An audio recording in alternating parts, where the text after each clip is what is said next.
Nuestra labor no se queda solamente en ver cine y decir es buena o es mala. No, la labor es decirle al público qué es lo que puede ver, qué es lo que puede entender y por lo tanto, Caro, pues ahí tienes que un servidor y muchos colegas que yo conozco, pues no solamente sabemos de cine, sabemos de literatura, de historia, de política, de filosofía, porque si no, le vamos a dar un muy simple y muy mediocre resultado a un público que quiere saber si esa película es buena o no, o si puede verla o quiere verla o no. Qué padre que un muchacho tome una computadora, grabe un video, lo suba a YouTube y nos dé su opinión de la película. No digo que no, qué padre, qué bueno que se animó. El asunto es que si lo vas a hacer, pues hazlo de manera profesional, hazlo de manera seria. Sí, o sea, sí, puedo yo ser un chavito, pero el ser chavito no implica que no haya una responsabilidad de lo que tú estás diciendo. Habrá directores que lo utilizarán y pues veremos las consecuencias, pero finalmente hay una resistencia como la de Guillermo del Toro que dice, no es un miedo al cambio ni una cuestión retrógrada. Es decir, estamos hablando de un arte de humanos. El cine es un arte de colaboración donde el director y el señor que barre el set tienen la misma importancia. Entonces una inteligencia artificial se puede comer a todo mundo y hacer una película por ella misma. Ya hay películas hechas con inteligencia artificial y te da miedo lo que pueden hacer. El live action que vimos este año es de lo peor que puedes ver en la vida. Ridículo, forzado, absurdo. Es una falta de respeto al original, ¿no?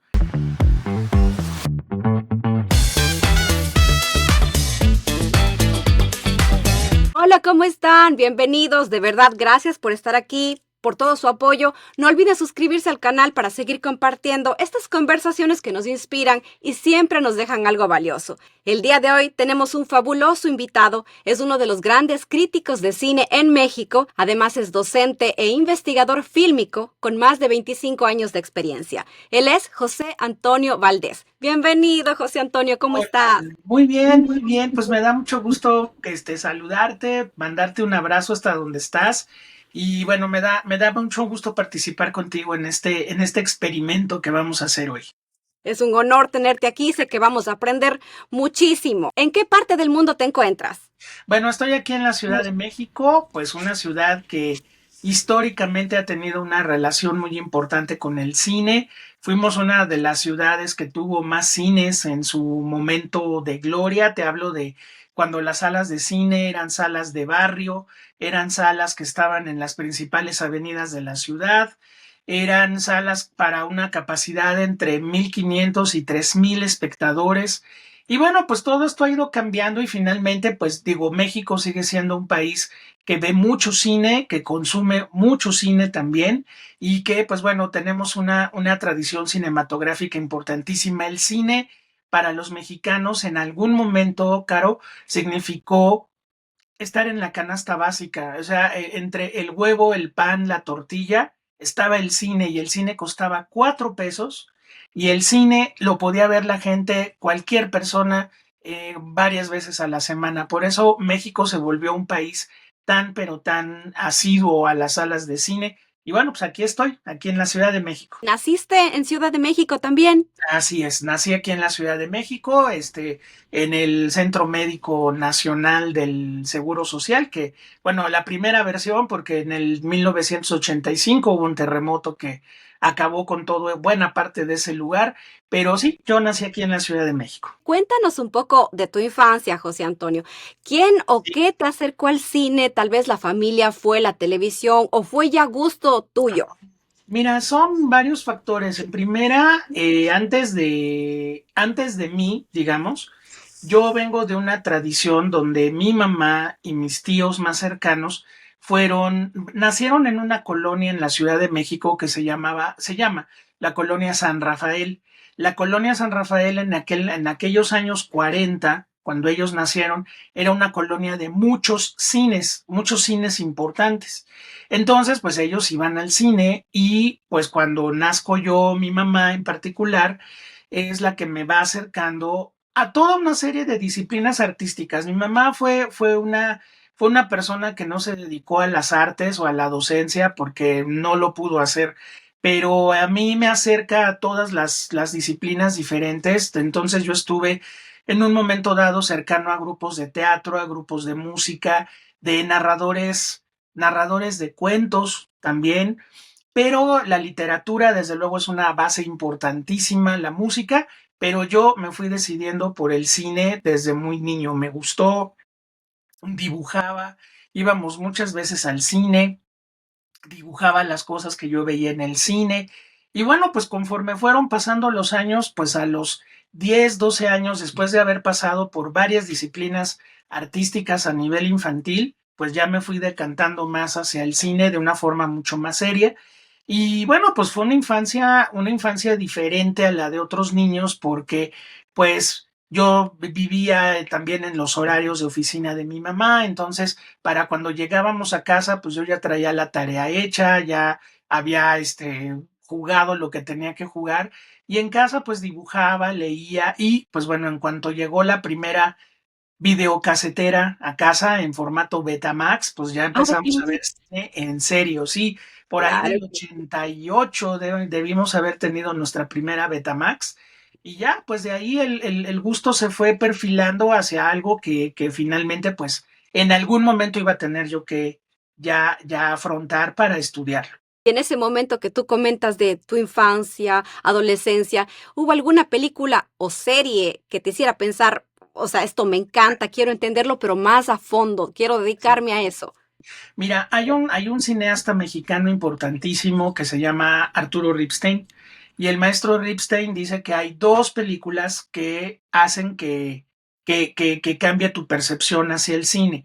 Una que es la que te hace que te enamores del cine y la otra que hace que te dediques al cine, porque yo conozco a lo largo de todos estos años muchísimas personas maravillosas que no se dedican al cine y les encanta. Son arquitectos, son economistas, son pintores, pero no se dedicaron al cine y saben de cine una barbaridad. Ah, bueno, si aplico lo que dice el maestro Ripstein, pues la película que hizo que me enamorara del cine fue E.T., el Sí. extraterrestre. ¿Qué te puedo decir? Pues yo recuerdo perfectamente la primera vez que la vimos, el cine en el que la vimos, todo lo que ocurrió cuando la vimos. Yo tenía 4 años cuando se exhibe E.T. el extraterrestre en México y bueno, fue una película que hizo que me enamorara del cine, pero la película que me hace que me dedique al cine la veo en un contexto especial, es decir, era mi primer curso de cine que lo impartió el maestro Leonardo García Tsao, que es otro de los grandes críticos de cine en nuestro país, sobre Martin Scorsese en la Cineteca Nacional.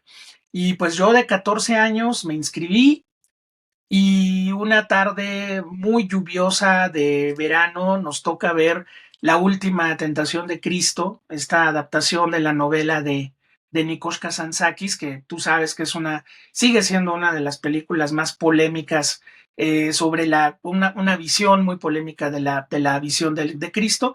Y bueno, cuando terminó la película, yo me dije a mí mismo, tengo que estar ahí, tengo que hacer algo así, o no sé, pero en ese momento ya se definió la vocación para, en el momento en el que se pudiera, pues empezar a estudiar cine ya en forma, en serio y con una visión de proyecto de vida. Fueron esas dos películas en particular. Increíble, pero definitivamente crees que E.T. te marcó el camino. Toda Sí. esa belleza de Steven Spielberg, la actriz Drew Barrymore, que la vemos ahí tan chiquita. Sí, que ahora es muy divertida en su talk show, ¿no? Pero sí, o sea, lo que pasa es que E.T. es una película que conforme van pasando los años, yo la tengo que ver por lo menos una vez al año, generalmente en estas fechas de fin de año, y la tengo que ver yo solo para poder yo seguir capturando esa sensación y eso que me dejó la película, ¿no? Pues bueno, es una película que va mucho más allá de una película de entretenimiento. Realmente es una película sobre una familia representada por un niño que pues tiene que crecer y tiene que superar toda una serie de obstáculos que tienen que ver con una familia rota, que tienen que ver con un divorcio, que tienen que ver con una aparente disfunción familiar y de repente llega un personaje de otro planeta y ese personaje acaba pegando todas las piezas, ¿no? Y bueno, pues las familias no son perfectas, la mía no lo fue y ahora mi familia tampoco lo es, pero finalmente vas aprendiendo y finalmente esta inteligencia extraterrestre lo que logra es que ese niño solitario, ese niño que no está a gusto con su vida, acabe teniendo una gran aventura que lo hace crecer, ¿no? Sí. Entonces, bueno, a mí por eso E.T. me sigue pareciendo una película que además no envejece, que tiene valores muy importantes, y es un gran entretenimiento y también es conmovedora hasta la médula, ¿no?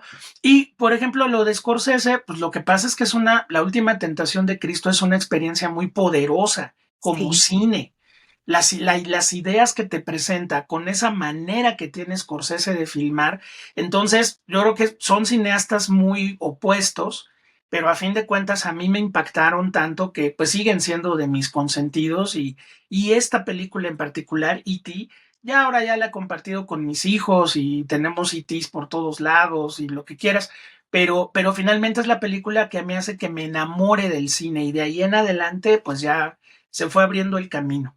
Cuando tus nenes ven la película de E.T., ¿no se les hizo raro tal vez los defectos? Porque eso te pregunto porque me pasa a veces con mis pequeños. Sí, Les sí, muestro las películas de mi infancia, como Historia sin fin o lo que sea. Bueno, claro, claro, y como claro. que me dicen: "Mami, pero está medio raro, hay algo", o sea, no pueden expresar qué son los efectos especiales, pero yo entiendo qué quiere decir eso. ¿No te pasó eso con tus pequeños? Fíjate que no, porque se enamoraron mucho de la historia.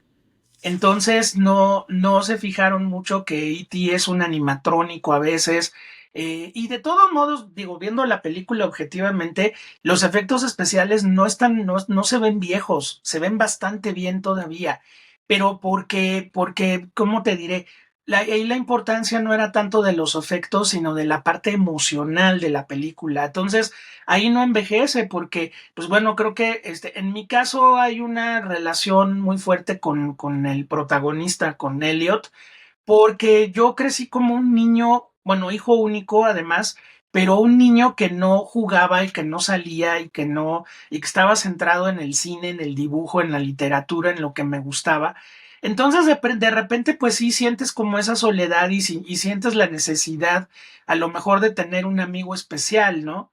Entonces Elliot en esa escena que está lavando los trastes y de repente voltea hacia el cielo en la noche y justo es el momento en que E.T. llega a su vida, ¿no? Entonces, a lo mejor había muchas coincidencias que yo he ido encontrando con el paso de los años, pero finalmente es también como una parte de mi infancia que no se va, ¿no? O sea, esta última frase del personaje que le dice a Elliot, dice, voy a estar siempre aquí, pues yo tengo aquí a Haití siempre y bueno, hasta que no logré encontrar una réplica del E.T. tamaño real, no me quedé con las ganas de coleccionarlos, ¿no? Sí, Y sí. está ahí, está en casa de mi mamá, pero ahí está bien conservado.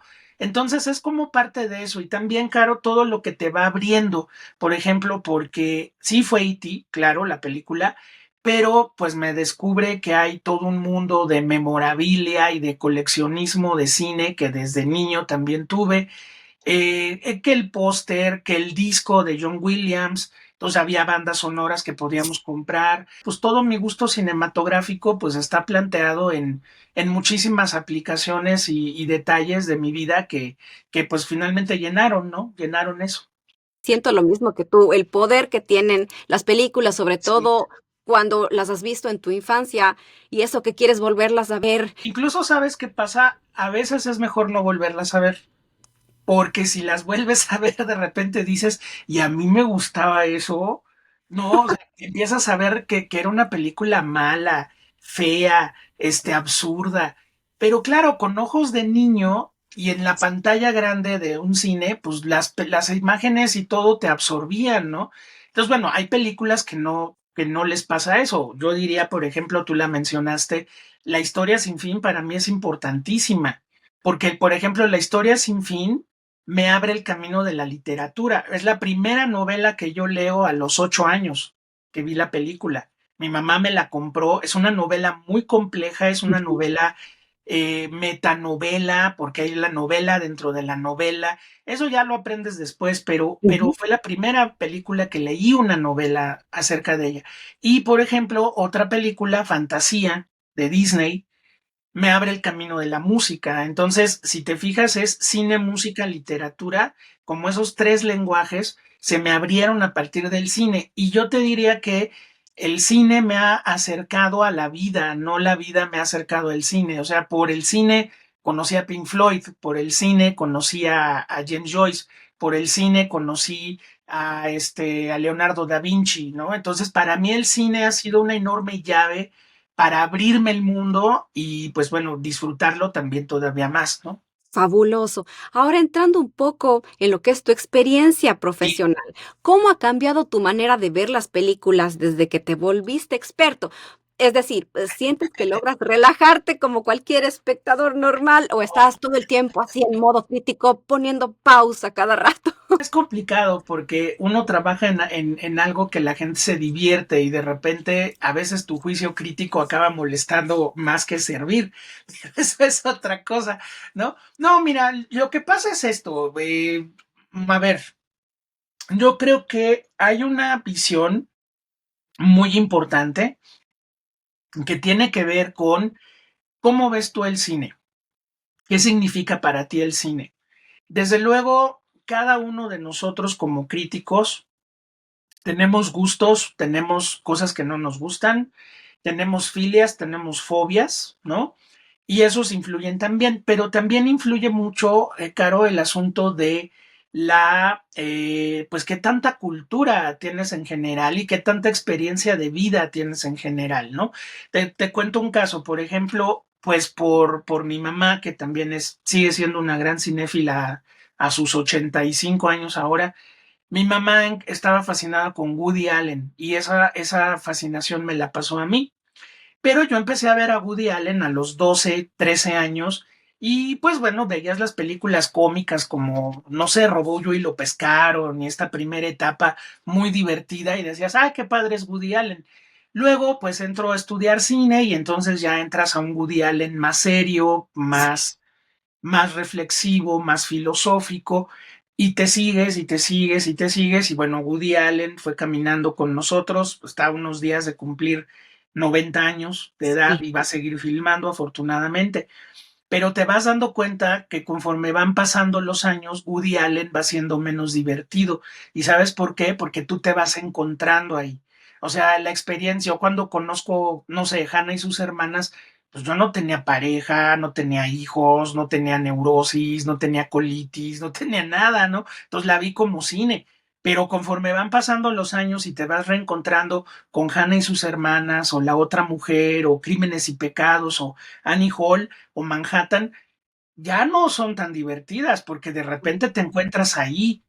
Y entonces ahí es donde la experiencia de vida se suma para poder hacer un análisis lo más cercano posible a una experiencia de vida, más que a un análisis cinematográfico, ¿no? Entonces ya no la estás viendo con ojos de crítico, sino también ojos de tu propia experiencia de vida, porque has pasado por alguno de esos estadios, ¿no? Entonces ahora las películas de Woody Allen me siguen pareciendo extraordinarias, pero híjole, hay cosas como que dices, ay, eso ya me está doliendo un poco más de lo que me dolía, ¿no? Entonces ve cómo el paso del tiempo Sí, influye mucho en la manera en la que ves una película, ¿no? Y completamente. ti, yo la vi con ojos de 4 años. Este invierno, que seguramente la vea con ojos de 47 años, le Sí. voy a encontrar y la voy a sentir de una forma distinta. Entonces, sí, el tiempo cambia la apreciación, el tiempo te da más herramientas y desde luego también pues las propias herramientas de la crítica cinematográfica que han cambiado muchísimo, ¿no? Se sigue escribiendo mucho, pero también ya mucho de la crítica de cine que hacemos la hacemos en medios como el tuyo, o en la televisión, o en los podcasts, o en streaming. O sea, ya la crítica de cine está evolucionando Ujú, ujú. hacia algo mucho más virtual, mucho más virtual y también mucho más intangible, porque el texto finalmente se quedaba. Ahora, Sí. si tú no tienes el capítulo donde hablaste de tal o cual película, la gente ya no lo puede ubicar. Pero totalmente cierto esto que mencionas, que el tiempo cambia la Sí, apreciación de tu sí, sí, película, sí. es increíble.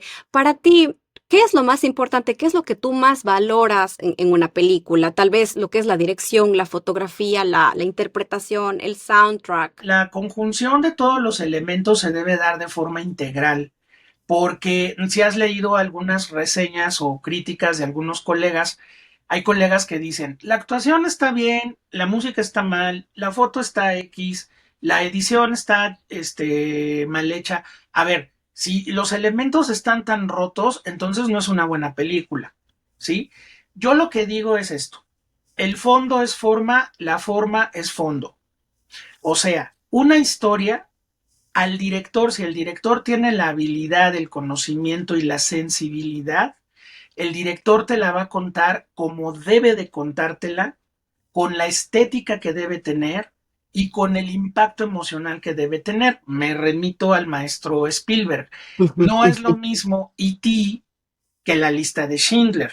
Claro, ¿No? O claro. sea, la lista de Schindler tiene que tener otro carácter. Si Steven la filmara Completamente. como filmó E.T., No, no funcionaría. Y exacto. viceversa, o sea, E.T. no puede ser una película solemne porque está narrada desde el punto de vista de los niños, Ujú, de los chicos. Entonces, en el caso de la lista de Schindler, estamos hablando de una película adulta, de una película que tiene que ser solemne porque estás retratando uno de los mayores fracasos de la humanidad, que fue el Holocausto.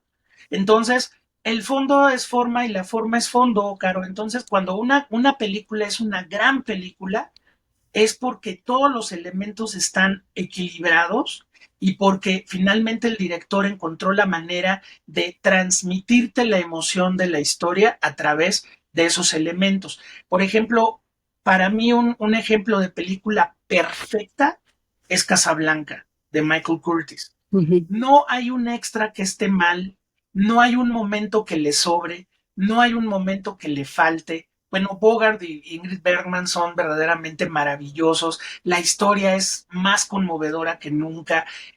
Nos la han vendido como una película romántica. Yo no estoy Ujú, de acuerdo. Casablanca es una película más bien, Caro, para que le eches ganas a la vida, no permitas las cosas que no se valen y siempre estemos en pie de lucha. Un ujú, personaje ahí en la película, que es Humphrey, el personaje de Humphrey Bogart, a través de reencontrarse con este antiguo amor, no la va a acabar recuperando a ella, va a acabar recuperando sus ganas de pelear por la vida y por lo que se debe de pelear. ujú. Entonces, bueno, pues el mensaje, la película, todos los elementos son perfectos para hacer. Yo digo que es la mejor película de la historia de Hollywood. Casablanca. Y a mí de verdad es un ejemplo de lo que es una película perfecta. Fíjate lo interesante que dices, uno le hubiera catalogado como película romántica cuando es mucho No, más que eso, ¿no? no, mira, cuando la ves 200 veces como yo la he visto, pues sí, o sea, obviamente dices, no, es que esto no es una película romántica. Sí, hay un romance y él la va a acabar perdiendo y bueno, y siempre tendremos París. Y, sí, sí, esa parte es padrísima. Y los diálogos, cuando están entrando los nazis a París, que dice ella, esos son cañones o son los latidos de mi corazón. Sí, claro, o sea, hay mucho de romance. Pero el final de Casablanca, el final práctico de Casablanca es recupera tus ganas de luchar en un momento en el que hay que luchar por lo que se debe, que es la Segunda Guerra Mundial, que fue el contexto en el que se hizo Casablanca. Y ahí voy a un punto muy importante, Caro, los contextos. Como maestro de cine, una parte esencial es enseñarle al alumno que la película es hija de las películas, son hijas de su tiempo y hay que entenderlas en su tiempo. Ahora tenemos alumnos y alumnas que, por ejemplo, no, no, más bien no, sino cuestionan, ese es el término, cuestionan, por ejemplo, en el caso del cine mexicano, el machismo de la época de oro. Y se enojan y dicen, es que ¿por qué a la mujer la trataban así? ¿Cómo la mujer no reacciona? ¿Cómo no sé qué? Le digo, a ver, espérame, maestro, la película es de 1945.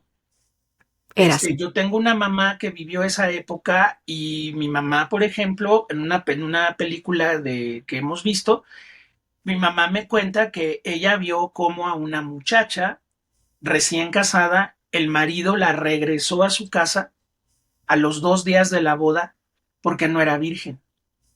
Y la familia cayó en desgracia y la familia se tuvo que ir del barrio. ¿Sí? Entonces vimos esa situación en la película y les digo, pero es que así era. En esa Así época. era. Sí, pero es que qué mal. No, no, no, qué mal. O sea, así era la situación de la mujer. Las mujeres estaban en su casa, las mujeres iban al mercado, cocinaban y cuidaban a los hijos Ujú, y los hombres salían a trabajar ujú, y el hombre proveía. Hay que entender los contextos. ujú. Entonces, por ejemplo, Casablanca, pues Casablanca está en medio de una Segunda Guerra Mundial, se filma en un momento en el que no sabes si los alemanes van a invadir, acabar de invadir la Unión Soviética, no sabes qué está pasando por otros lados. Ese año empiezan a funcionar los campos de exterminio Sí. en Polonia y en Alemania. Entonces, claro que Casablanca está inundada de todo eso. Por supuesto, no la puedes sacar del contexto, tiene que estar en el contexto. Entonces, es muy importante y por eso nuestra labor no se queda solamente en ver cine y decir, Ujú. ¿es buena o es mala? No, No, la no. labor es decirle al público qué es lo que puede ver, qué es lo que puede entender y por lo tanto, Caro, pues ahí tienes que un servidor y muchos colegas que yo conozco, pues no solamente sabemos de cine, sabemos de literatura, de historia, de política, de filosofía, porque si no, le vamos a dar un muy simple y muy mediocre resultado a un público que quiere saber si esa película es buena o no, o si puede verla o quiere verla o no. De ¿Sí? acuerdo. O sea, más allá del criterio con el que Sí, ves una película, hay mucha información, mucha investigación. tienes que, o sea, tienes que saber quién es el director, tienes que saber quién hizo la foto, de dónde salió la novela, por qué quisieron hacer la película. Por ejemplo, en los últimos días, por el estreno de Frankenstein de Sí. Guillermo del Toro, pues Guillermo ha estado diciendo unas cosas increíbles, ¿no? Entonces, si tú juntas todo eso que ha venido diciendo, te enteras y puedes apreciar mucho más una obra que como un simple espectador que va, la ve y se sale, no No. tiene más, ¿no? Si tú ves que de repente él dice, yo era el monstruo y qué bueno que la hice a los 60 porque si no hubiera sido sobre mí, sobre mi papá, y todas estas ideas que Guillermo nos ha estado compartiendo, bueno, pues por Maravilloso. eso es una maravilla. Ya vamos a hablar de Frankenstein más adelante, que te voy a Claro, preguntar claro que sí, claro muchísimas cosas, pero hablando un poco del poder interpretativo del cine, ¿no? Esto que es sí. enorme, porque una misma película puede tocarme a mí de forma muy distinta, ¿no? Como te toca. Totalmente. Ahora, desde tu mirada como crítico, ¿qué hace que una obra despierte estas emociones tan diferentes en cada espectador? Que finalmente el arte es una apreciación subjetiva, Caro. Entonces, influye mucho, bueno, influyen muchos detalles, desde por qué hoy tú y yo nos vestimos de azul para estar aquí, por qué a lo mejor tú ya desayunaste, yo todavía no he desayunado, hoy mandé a mi niño al kinder con su mamá porque íbamos a estar aquí juntos, a lo mejor tú ya dejaste a tus niñas en la escuela y a lo mejor llegas apurado al cine y finalmente te sientas a disfrutar de la experiencia. A lo mejor te empieza a ganar el sueño, ¿no? Así de, ay, es que me dormí noche. Hay un montón de detalles que influyen. Pero lo que es importantísimo es la forma como uno lo disfruta. Y también influye mucho quién eres, a dónde has caminado.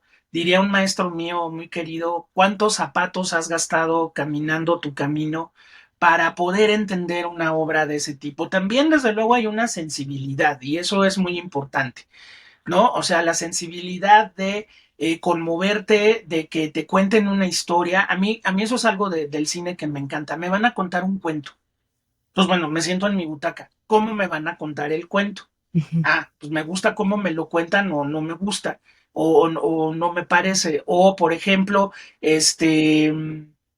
de qué manera esto puedo adaptarlo a mi vida o yo qué encuentro en mi vida en la película.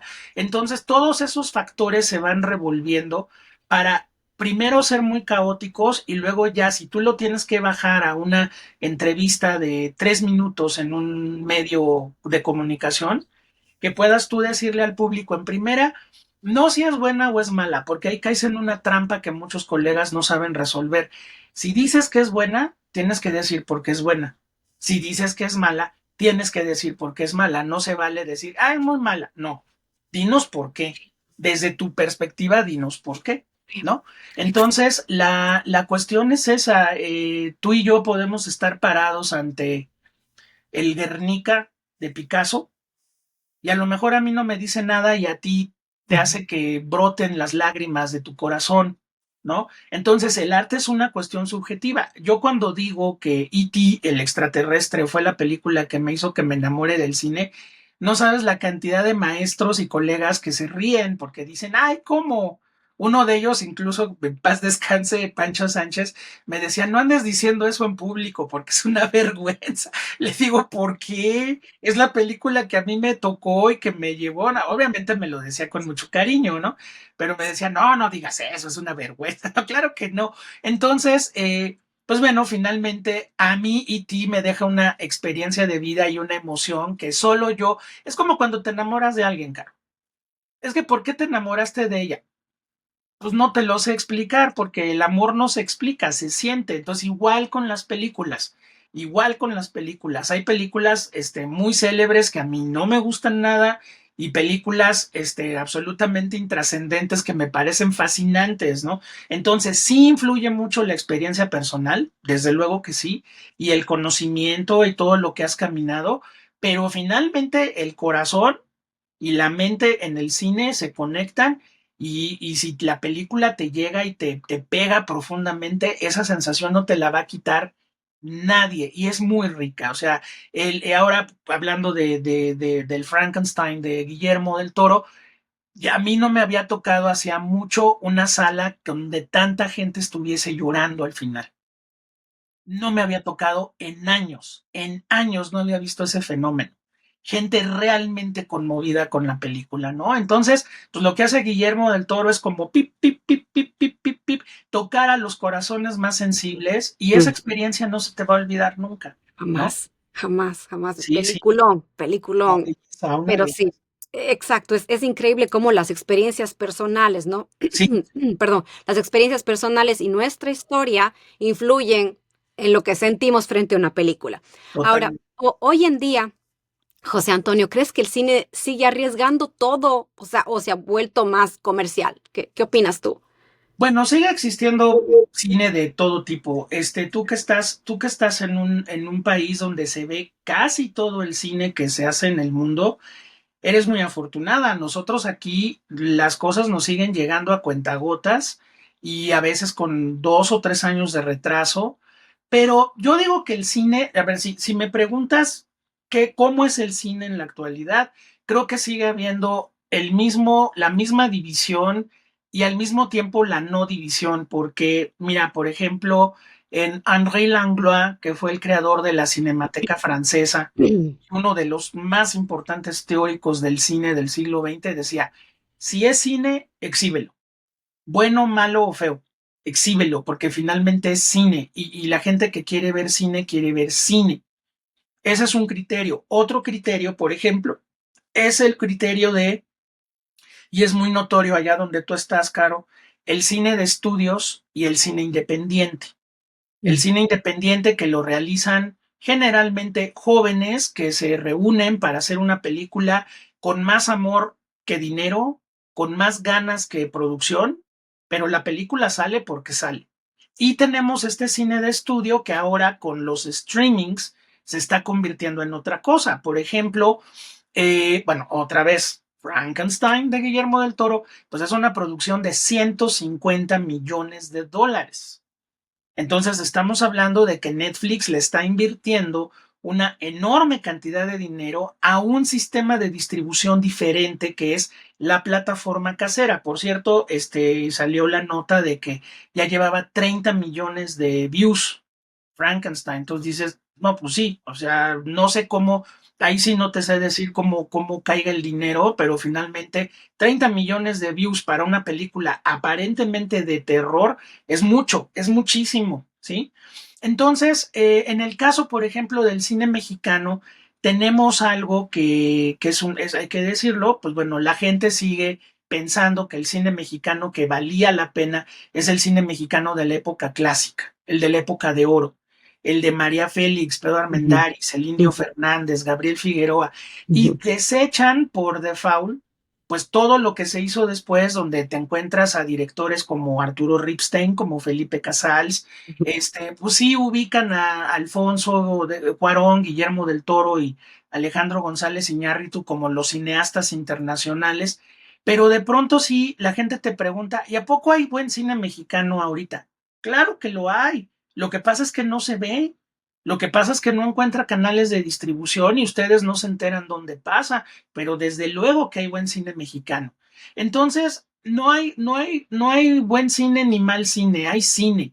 Y finalmente hay producción y finalmente hay directores que tienen esta personalidad tan grande como Guillermo del Toro o como Paul Thomas Anderson, que también este año presentó una gran película que se llama Una batalla tras otra, que en el Oscar yo creo que se van a dar un encontronazo ahí Paul Thomas Anderson y Guillermo del Toro, pero vaya, finalmente también sigue habiendo cine de entretenimiento, puro entretenimiento, sigue habiendo cine de autor, sigue habiendo cine reflexivo, sigue habiendo cine experimental, o sea, estamos en un momento donde los canales de distribución han cambiado tanto, Caro, que yo tengo amigos cineastas que su plataforma para lanzar sus películas es YouTube y lo hacen de forma gratuita. Y ahí están sus películas, ¿no?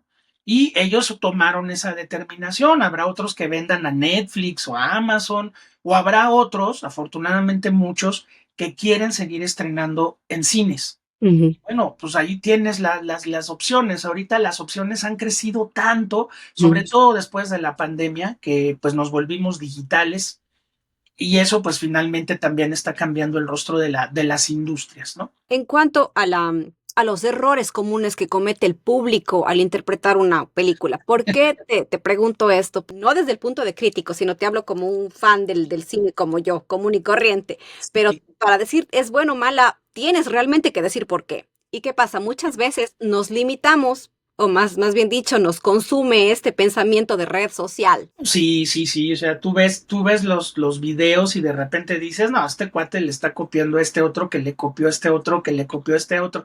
Sí, o sea, ahorita es muy fácil y es algo muy cierto, es muy fácil dar tu opinión en una red social donde puedes tener un nombre falso y puedes lanzar un elogio o una pedrada a un cierto elemento, ¿no? Por ejemplo, a los 2 días de que se estrenó el Frankenstein de Guillermo del Toro en México, empezaron las quejas de muchos que decían, ay, no, es que esto no, que me gustó más la novela. A ver, son cosas distintas. Es que el monstruo está muy guapo, es que no sé qué, o sea, cosas absolutamente banales, pero finalmente en un público que también ya perdió mucha conexión con un medio cultural, esto finalmente acaba haciendo mucho daño. Ahora, a Guillermo del Toro eso no le afecta en nada, él va a seguir y que siga el resto de su vida haciendo cosas maravillosas, pero si de repente dices, o por ejemplo, los que hablan mal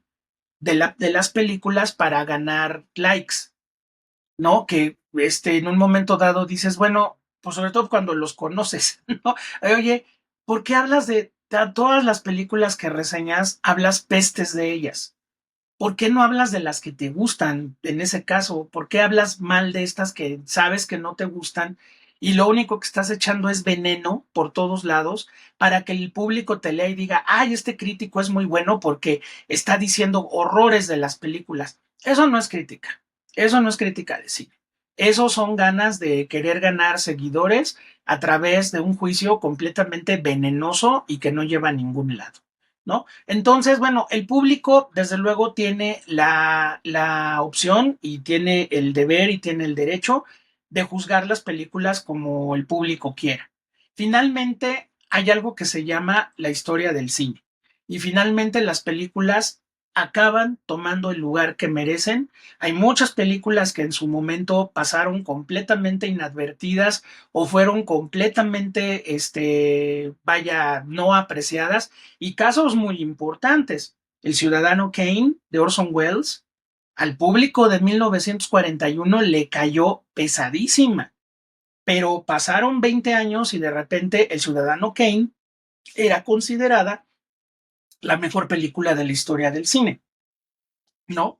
O por ejemplo, en el caso de otro clásico, Blade Runner de Ridley Scott con Harrison Ford, la película fue un fracaso rotundo en su momento y de repente cuando pasó al formato de video, la gente la fue convirtiendo en película de culto y ahora es una obra de Ujú. culto importantísima. Entonces, el tiempo es el que te da la razón. Hay películas muy importantes en su momento, que todo el mundo va a ver, que todo el mundo habla, que todo el mundo reseña, y a los 10 años esa película ha pasado completamente inadvertida.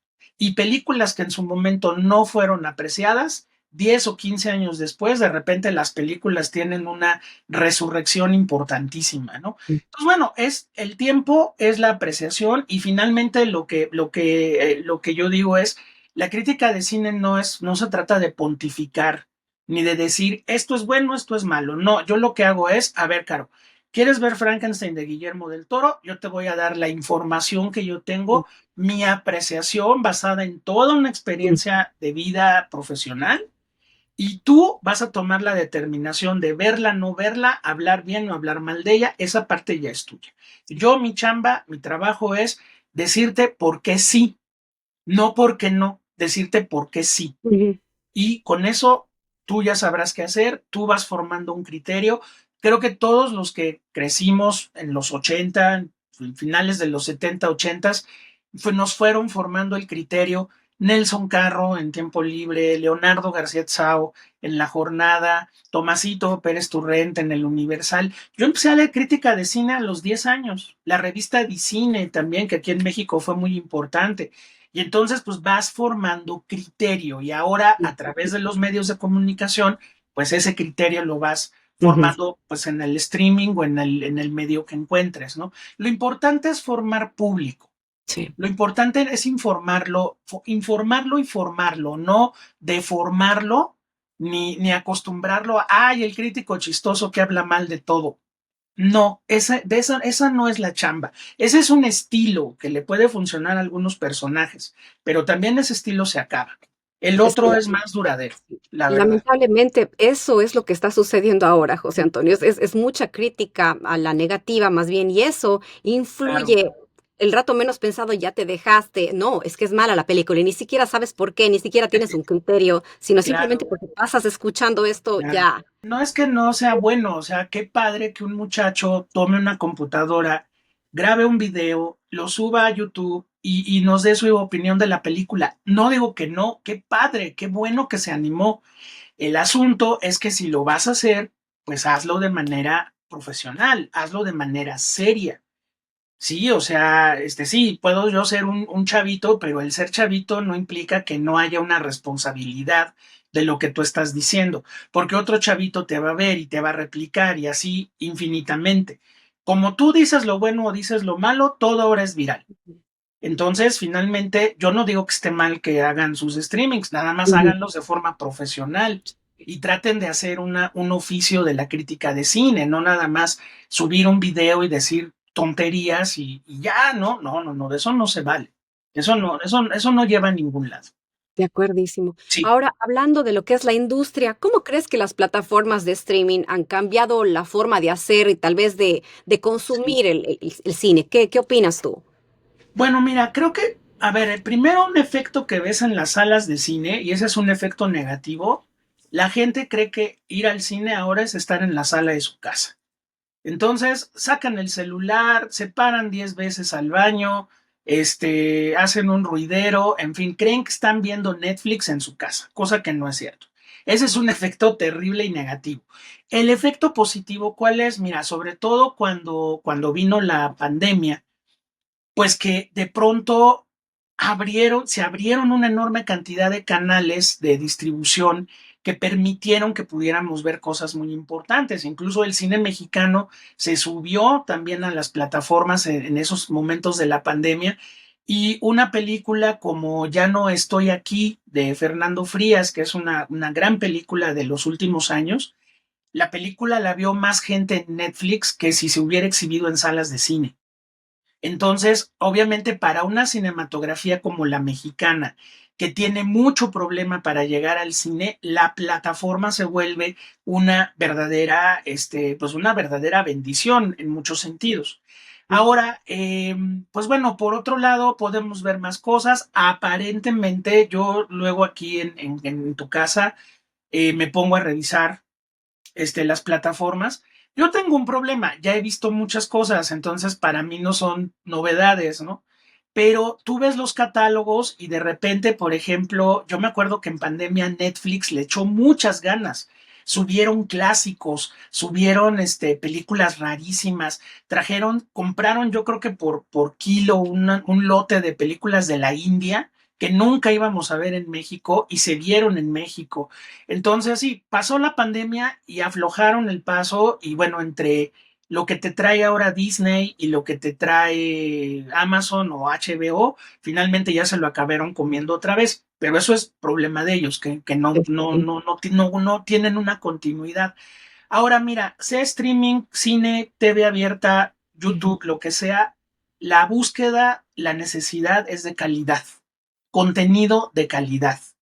Y desgraciadamente también mucha de la producción de los streamings es muy mediocre.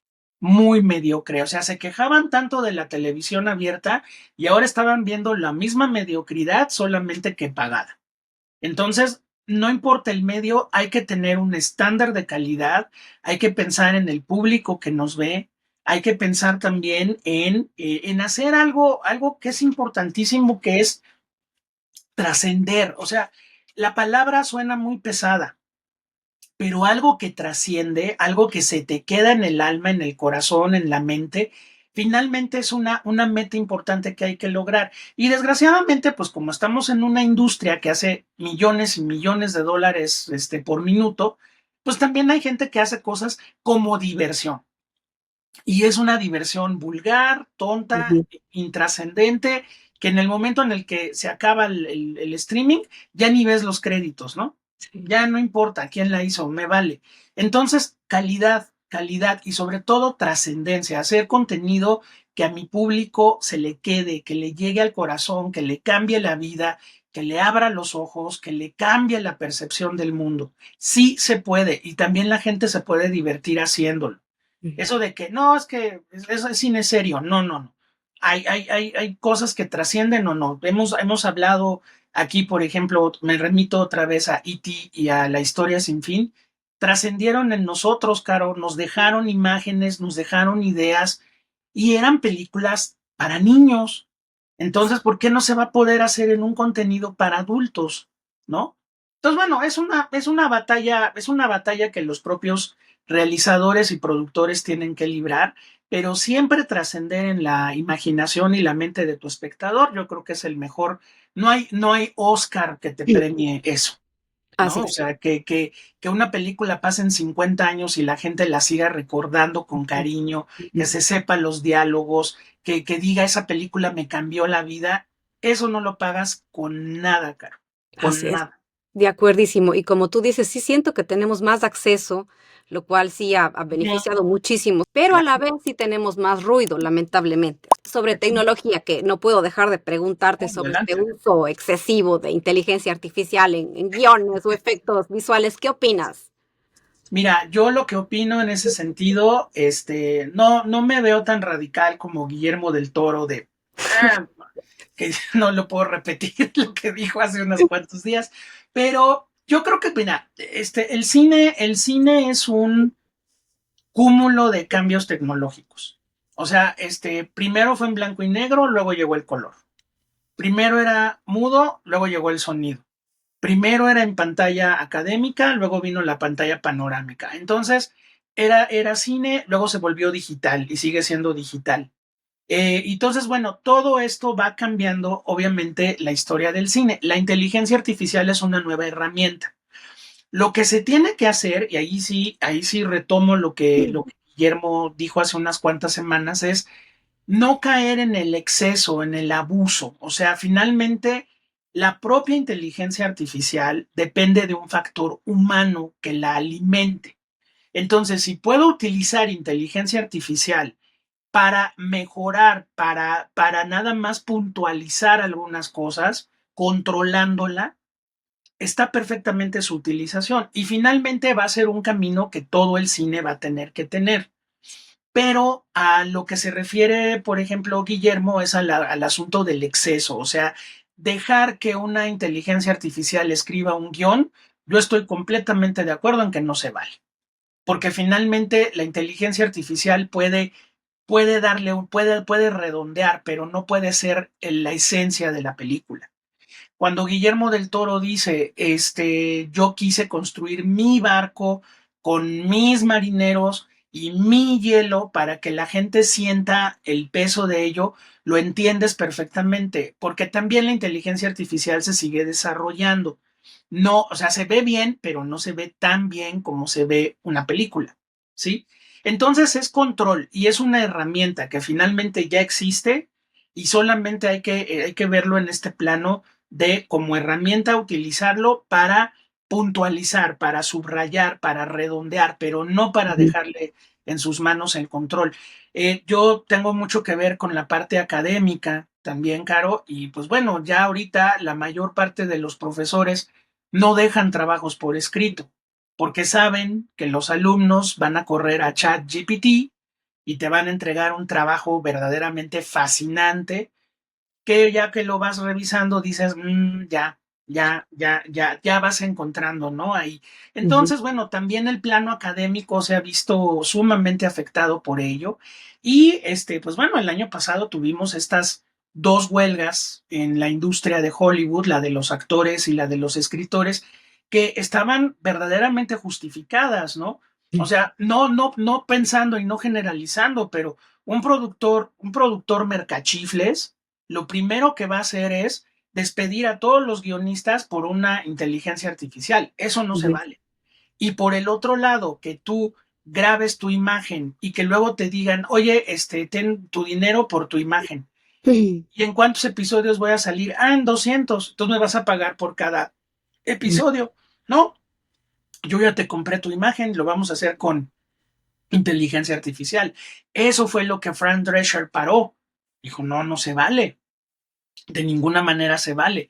Y también incluso los directores empezaron a moverse porque también había gente que ya estaba haciendo planes de trabajo con inteligencia artificial.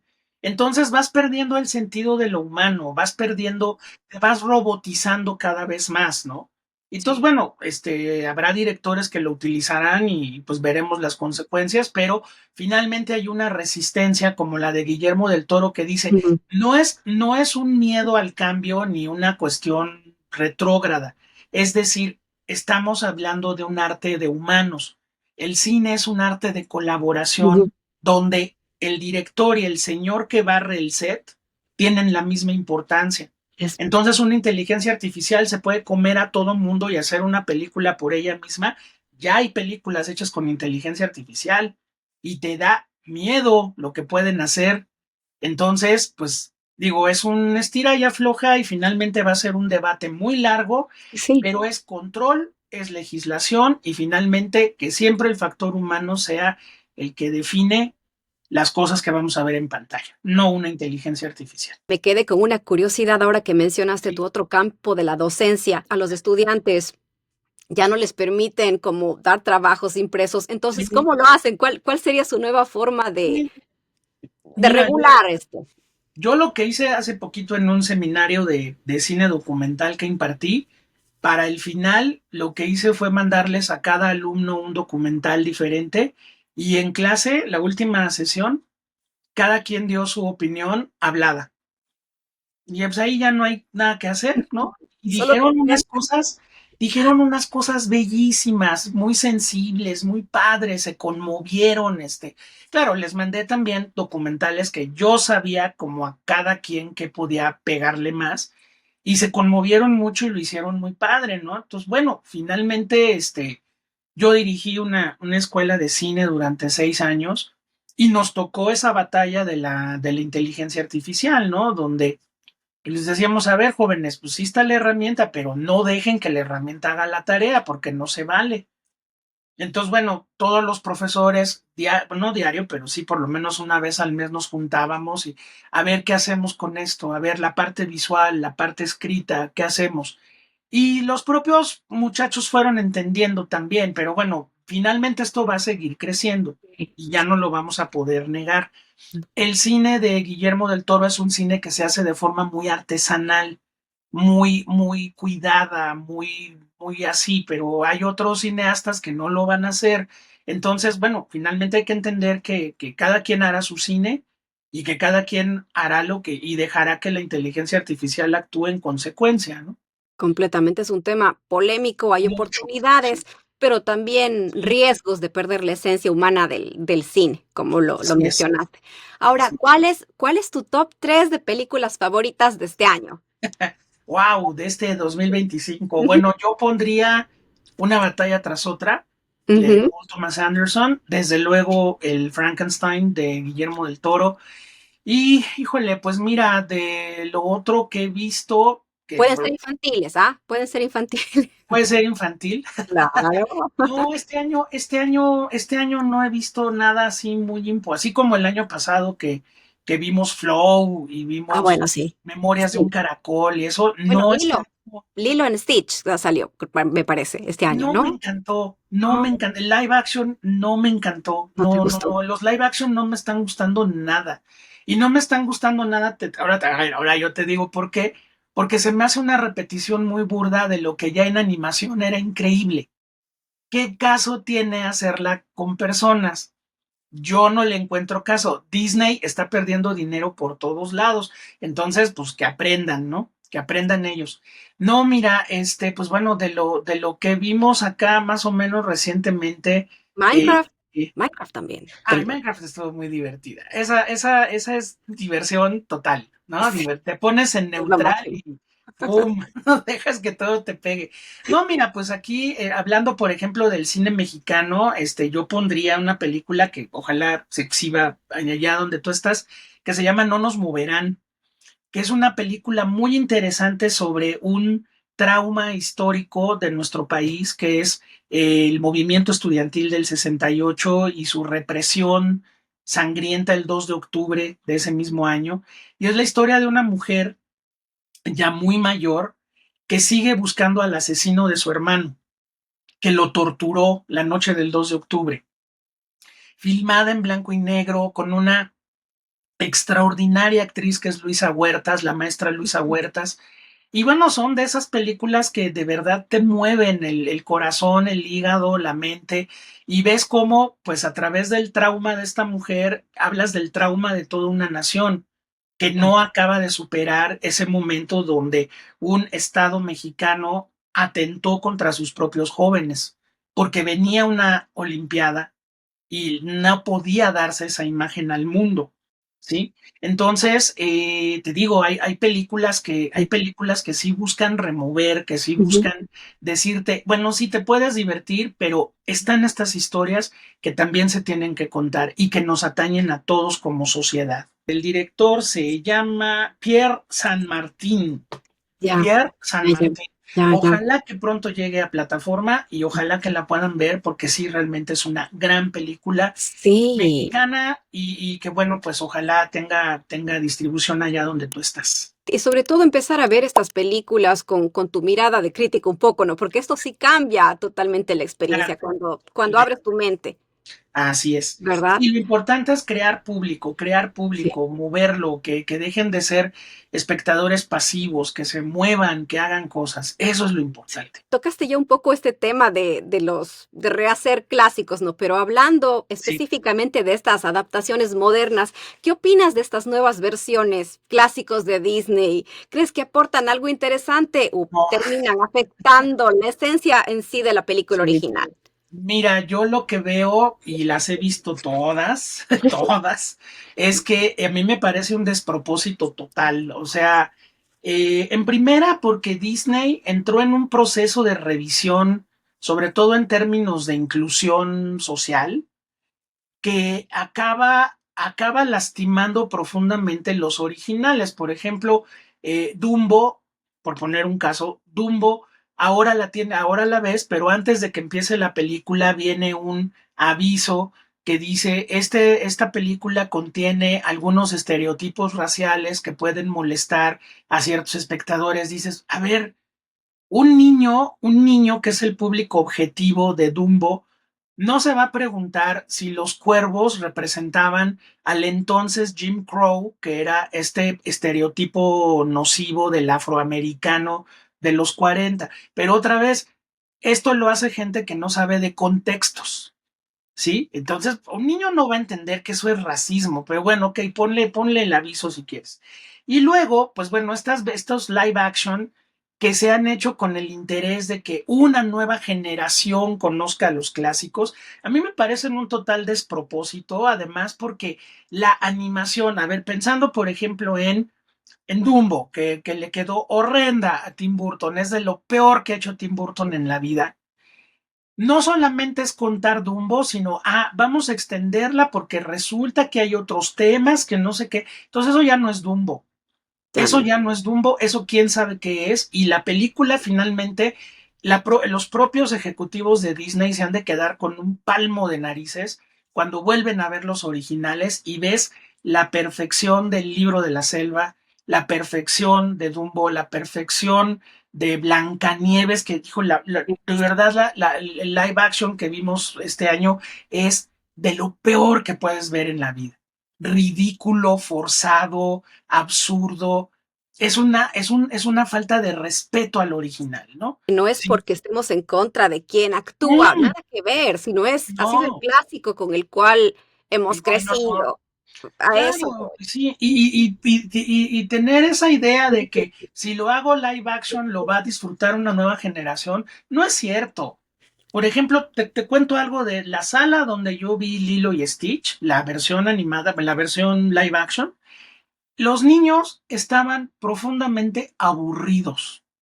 Los niños querían ver a Stitch y acabaron viendo el drama de una niña que va a parar a los servicios sociales y su hermana y no sé qué. Y yo de repente estábamos viendo la película y también estaba pensando, ¿y Stitch? Ya tiene 5 minutos que no sale y no sale. Ya salió otros 20 minutos de la niña. Y luego salió otra vez Stitch. Entonces los niños ya estaban, honestamente, en la sala donde yo la vi, los niños ya andaban corriendo. Porque Stitch no salía por ningún lado. Entonces, mejor te armas una historia de una niña y filmas otra película y dejas en paz a Lilo y Stitch. Y quieres que lleguen a una nueva generación, móntalos en Disney Plus o restáuralos y vuélvelos a poner en salas de cine. Y ya no pasa nada. Finalmente estás rescatando un clásico, ¿no? También Es en un. Blancanieves hubo, no sé qué te parece, pero hubo un exceso Sí. musical, o sea, eso no tenía que haber sido. Era No, y como que además, 5 minutos el canto, 5 minutos claro, y tú demasiado. esperabas las canciones originales, esperabas Sí. eso, y no, porque ahora resulta que Blancanieves eso es tiene una visión feminista. Ay, por favor. Sí, Entonces, no me estás dando la versión live action, me estás dando otra película. O exactamente. sea, espero que se den cuenta que esto no va a funcionar. No. Bueno, ahí viene Moana, pero Moana es más reciente y Moana se puede mover un poco más, pero espero que se den cuenta que esto finalmente es un despropósito total. Sí. Sí, Cuando una producción cambia al actor principal, ahí va otra, como sucedió, por ejemplo, con Superman, pero te hablo del actual, ¿no? O sea, sí, Superman, sí. Henry Cavill. Y, por Ok, ejemplo, él también hacía The Witcher y sabemos que cambió, el personaje cambió, ¿no? Ahora, sí. ¿cómo afecta, cómo crees tú como crítico que afecta esto con la conexión del público con el personaje? Bueno, lo podemos ver con otro personaje importantísimo que es James Bond, ¿no? O sea, llevamos uno, dos, tres, cuatro, cinco, seis James Bonds y cada James Bond te aporta cosas distintas, ¿no? O sea, sin duda, la figura emblemática de James Bond siempre será Sean Connery, porque él creó al personaje, él le dio forma. Pero la elegancia de Pierce Brosnan, esa no se la quitas con nada. Y la brutalidad física y la fuerza interpretativa de Daniel Craig tampoco se la vas a quitar. Y bueno, en el sentido, por ejemplo, de Superman, pues Superman tiene una figura icónica que se llama Christopher Reeve. Ahí Sí, sí, ni modo. sí, sí. Digo, Henry Cavill lo hace muy bien y el tipo tiene una pinta increíble, pero Christopher Reeve era tierno, Christopher Reeve era Sí. como un Superman de historieta. Henry Cavill ya parece más de videojuego, ¿no? Y este último Superman no está mal. Lo que pasa es que la película, pues es como una película de fans para fans, y si tú no eres muy fan de Superman, el personaje no lo vas a acabar de entender por ese lado, ¿no? Pero igual los que han hecho de Batman y los que han hecho de, ¿no? Sí, O ¿no? sea, cada uno va aportando cosas distintas y pues bueno, dependiendo también el proyecto que les toque, pues pueden hacerlo o no. Los íconos se van a quedar siendo íconos, o sea, Christopher Reeve va a ser siempre Superman Sí, para sí. toda una generación, pero hay que tomar en cuenta algo, las generaciones nuevas no tienen esta noción de pasado, ya no les importa. Entonces, las empresas, y bueno, esto que estamos hablando ahorita era lo que yo te decía hace unos minutos. Este es un cine hecho por un estudio, y como estudio hay más mercadólogos y publicistas que cineastas involucrados. Entonces tienen que estar calculando, es que si le hacemos el churrito aquí en el pelo, ya la gente no le va a gustar. Entonces ponen una foto, ponen a votar en Instagram, no, pues que le quiten el churro, que le quiten no sé qué, que le pongan no sé qué, y entonces acaba siendo un Frankenstein, acaban siendo un Frankenstein. Simplemente el hecho, Caro, de que los directores en Hollywood tengan que probar su película antes del estreno con un público X que lo ponen a llenar un cuestionario, a mí me parece fatal porque ¿de qué sirve que hagas toda una película como tú la concebiste para que John Doe te acabe diciendo, no, es que el final no me gustó, cámbienlo? Y si varios John Doe firmaron, pues resulta que lo tienes que cambiar. Entonces, eso a mí me parece una agresión contra el cineasta, pero estamos en un cine, repito, de estudio. La película es un producto, no es una obra de arte, es un producto, como si fuera un pastelito, unos Twinkies que Ujú. tienen que salir perfectos para que el público siga comiendo Twinkies. Aquí la idea es, Superman tiene que salir perfecto para que el Ujú. público siga consumiendo a Superman. Por más que James Gunn tenga control creativo y lo que tú Ujú. quieras, Ujú. finalmente el estudio le dice, yo necesito mi lana de regreso, Sí, yo ¿no? necesito mi inversión. Y necesito que hagas más Superman porque esto es un producto y se tiene que seguir consumiendo.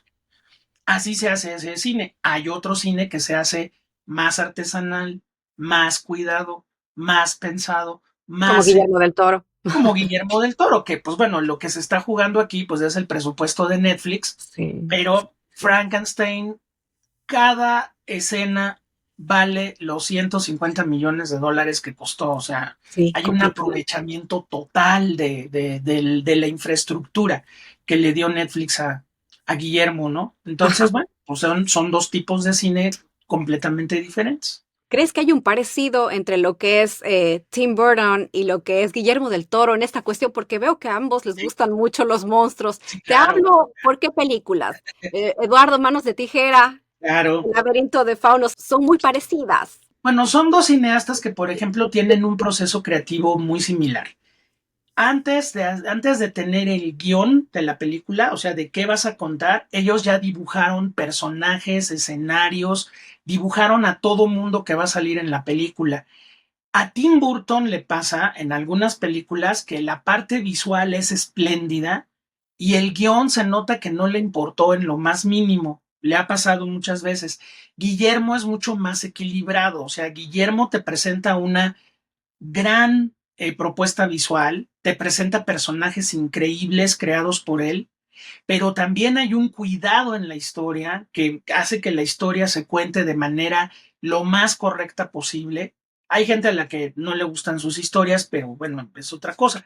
Pero entonces, el proceso creativo es el mismo. Yo lo que siento es que Guillermo del Toro tiene todavía mucho más cuidado en crear este mundo artesanal propio y en no caer como de repente a Tim Burton le pasa, en que lo importante de Tim Burton es la parte visual, no la parte narrativa.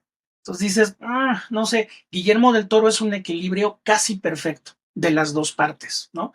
Y sí, les gustan los monstruos porque son como niños, como jóvenes, crecieron en condiciones donde ellos se sentían diferentes.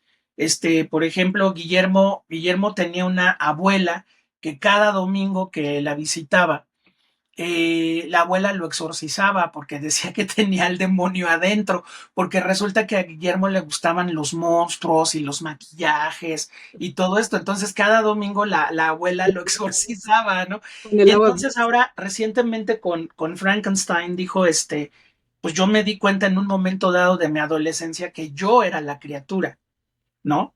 Y luego Tim Burton, hace muchos años, cuando el joven Manos de Tijera, decía que Edward está inspirado en él. Cuando él era joven, él sentía que podía, que él necesitaba un abrazo, vamos a plantearlo así, él necesitaba un abrazo, pero si alguien se acercaba a él, él los hería porque él se sentía como si tuviera en las manos unas tijeras y no solamente hería a los otros, se acababa hiriendo a él mismo. Entonces hay un momento donde Tim Burton en la adolescencia pierde todo contacto con los demás porque él sentía que lastimaba a la gente. Entonces eso se lo contó a Caroline Thompson, una escritora, y Caroline Thompson crea el personaje de Edward Scissorhands, que es Tim Burton adolescente, incluso comparten el mismo, bueno, Sí, cuando el Tim mismo. Burton tenía mucho pelo, Sí, claro. así el mismo corte de pelo, todas las heridas en la cara y un personaje que te pide un abrazo, pero el problema es que si te le acercas, te lastima, te puede lastimar. Y así se sentía Tim Burton en su adolescencia. Entonces, sí hay un montón de conexiones entre los dos, pero yo creo que Guillermo sale ganando por mucho porque crea un universo personal, porque hay un equilibrio entre la imagen y lo que te cuenta, y al maestro Tim Burton de repente se le olvida que está contando. Digo, Dumbo, Dumbo es una de las películas que más he sufrido en el cine. Y dije, no puede ser que esté haciendo esta aberración y que no se haya dado cuenta. Para los fans de Dumbo, No, para los que no, hemos no, no, visto no, Dumbo, no. sí fue No, no, no, era un una cachetada. despropósito total. Y ahora peor, porque lo último que vimos en cine, que fue Beetlejuice, es un atentado contra ahora su propia mitología. Te iba a preguntar de Beetlejuice, porque fan de la primera película de Beetlejuice, y Y aquí la hablamos segunda, de los mismos personajes, mismo director. ¿Qué pasó en Beetlejuice 2? yo creo que esa película no debió de haber existido. O sea, Beetlejuice se cierra. Beetlejuice se cerró en la primera película. ¿Por qué estirarla a una segunda que notas luego cómo están estira y estira y estira ideas? No, o sea, lo pudo haber movido una buena razón, pero lo que vimos en pantalla es espantoso, verdaderamente. De acuerdo contigo. Pues Si sí, pudieras hoy sentarte a conversar con cualquier director del mundo, ¿a quién elegirías y qué le preguntarías? elegiría a elegiría a Martin Scorsese, que acaba de ser su cumpleaños, por cierto. Elegiría a Martin Scorsese y le preguntaría por qué esos retratos de la violencia como una parte esencial de la condición humana. ¿Qué hay detrás de eso? Porque él no es una persona violenta. ¿Qué hay de eso? ¿Por qué los seres humanos nos expresamos a través de la violencia antes que la razón? Yo que le preguntaría eso. Ahora, ¿cuál es tu valoración crítica de Frankenstein, de Guillermo del Toro, en términos de narrativa, dirección? Bueno, en términos generales me parece una obra maestra, me parece una película que como él mismo lo ha dicho, se fue calentando a fuego lento durante 50 años de su vida y que me parece que cubre todo, o sea, es el mundo de Guillermo, los personajes que le gustan a Guillermo del Toro, pero la novela de Mary Shelley habla de un personaje que trata de vencer a la muerte y en su intento por hacerlo crea una abominación que lleva a hablar de otros dilemas. Está muy bien preservado y está muy bien planteado el asunto de la paternidad, del asunto de la paternidad, la responsabilidad moral de la paternidad. Está el asunto de el monstruo, que es monstruo porque parece monstruo, pero realmente es es un ser ansioso de amor, ansioso de amar. Y por otra parte, los dos grandes temas de la película, por un lado el perdón y por otro lado es una película, la novela de Frankenstein es una novela sobre la muerte y cómo vencerla. La película de Guillermo del Toro es una película sobre la vida, sobre cuando lo único que tienes es la vida, la tienes que vivir, sí o sí, ¿no? Entonces, no, me parece además una obra, es una obra en ese sentido cumbre, o sea, todas las películas de Guillermo del Toro parece que fueron llevándonos a este pico donde, igual que Steven Spielberg después de los Fableman, yo creo que tienen la misma pregunta tanto él como Guillermo del Toro. ¿Y ahora qué sigue? O sea, Steven Spielberg con los Fableman, la película sobre sus papás, ya cerró el tema que tanto lo obsesionó durante años de la familia rota, del padre imperfecto, pues resultó que la madre era la imperfecta y de el cine en tu vida y de las decisiones de tu vida. Ahora, ¿qué sigue? Guillermo del Toro dice, pues yo ya hice las películas que quería hacer, ya hice Pinocho, ya hice Frankenstein. Hay una que quiere hacer que dice que nunca va a encontrar el dinero para hacerla.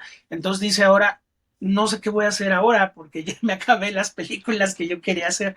Entonces sí, creo que estamos ante una obra mayor, ante una obra grande y una obra que es el resumen de 30 años de cine que empezaron en México con Cronos y que llegan a una cumbre importantísima con su Frankenstein. Y a la final aclara la definición de monstruo, ¿no? Lo que a veces pensamos Claro, que es, termina siendo lo contrario. claro, ¿no? Y también hay algo importante. Si tú eres un monstruo, te sientes un monstruo, te consideran monstruo, pues busca a otros que se sienten igual para que sean monstruos juntos. Hay monstruos por todos lados. ¿Qué mensaje nos daría sobre cómo acercarnos a una película, pero de manera en la que cada historia nos toque, nos inspire, nos haga ver algo diferente? Bueno, en primera, yo pediría, en un cierto orden, pediría conocimiento, es decir, acercarse al cine, a todo el cine, no juzgar entre buen cine, buen malo, western, musical, comedia, terror, no, acercarse al cine, ese es el primer gran paso. El segundo paso es, si hay un interés en el cine, pues entrar ahora a las miles de opciones que Internet da para tener información. Les recomiendo mucho las entrevistas con los directores. Ahí es donde uno puede ir formándose un criterio, sobre todo porque a veces el director dice cosas que tú no sentiste o que tú no viste. Entonces eso te va haciendo un ping pong intelectual muy interesante. Creo que es muy importante leer las entrevistas con los directores para saber ellos qué piensan de su película y tú qué viste en la película. Punto número dos. Punto número tres. Hay un placer finalmente estético y vivencial entre una obra de arte, como es el cine. Entonces también ese elemento es importante preservarlo. La información está muy bien, pero la inspiración también es importante. Entonces no dejar ese lado de, híjole, la película puede ser una gran película, pero a mí no me hizo sentir nada. O la película es una película totalmente intrascendente, pero me movió por esto, ¿sí? Y por último, yo diría que si hay la intención de comunicarlo a través de un medio de comunicación, buscar la profesionalización posible a través de libros de críticos de cine, a través de leer crítica de cine. Por ejemplo, allá donde tú estás, Peter Travers en Rolling Stone sigue siendo increíble leerlo. Bueno, los que quedaron en el lugar de Roger Ebert en el Chicago Sun-Times, también es importante que los conozcan porque siguen escribiendo muy en el estilo de cómo hacía sus críticas Roger Ebert. Desde luego el New York Times, el New Yorker, o sea, donde están los críticos de cine importantes de allá de los Estados Unidos, léanlos porque finalmente a través de su estilo uno va entendiendo cómo puede comunicar el sentir hacia una película. Y finalmente, pues la cultura en general, exposiciones, libros, música, escultura, pintura, todo va a servir porque en el momento en el que uno ve una película y uno entiende las referencias, uno se siente increíble. ¿no? Esa frase de Joyce, esa frase de Shakespeare, es cultura general. Entonces, el cine es divertimento, yo lo sé, pero también es un arte importantísimo. Fue el arte sin duda del siglo XX y bueno, pues en el siglo XXI la imagen en movimiento va a seguir definiendo nuestro destino. Entonces, y sobre todo disfruten el cine, disfrútenlo, gócenlo. Si lo quieren comunicar, qué bueno, si no, no importa, pero lo importante es sentirlo, y lo que siente uno es muy personal. Regreso al ejemplo del amor, o sea, tú no puedes explicar por qué te enamoras de una persona, te enamoras y ya, así pasa, ¿no? Entonces, bueno, pues enamórense del cine también. Maravilloso. Gracias, José Antonio, por compartir este Gracias a espacio con ti, nosotros, claro, por la claridad con la que nos ayudas a entender el cine. Realmente fue una clase magistral. Y gracias. gracias también a todos los que nos escuchan. Gracias por acompañarnos. Hasta Nos vemos pronto. Esperamos que haya una luego, parte 2. gracias. Chao.